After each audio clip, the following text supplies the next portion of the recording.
morning mga viewers, saka bagong viewers, mga dati, saka mga bago.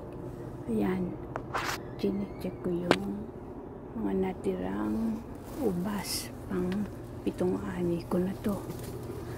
Chinecheck ko yung mga hinog. Yun lang hinog ang kukunin ko. Ayan.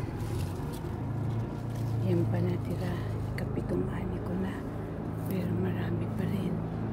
Mabilis silang mahinog na yun. Kaya mag-aani uli ako. Mabuti natanggal yung lamok. Bumili kasi kami ng electric charger na mosquito killers. Kasi sayang ang ubas.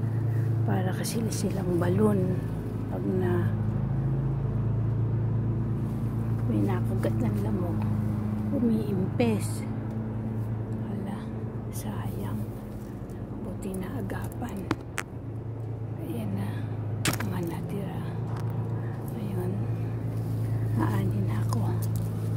Thank you for watching. Be sure to subscribe para di niyo ma-miss ang mga napitas kong ubas. Thank you. Bye.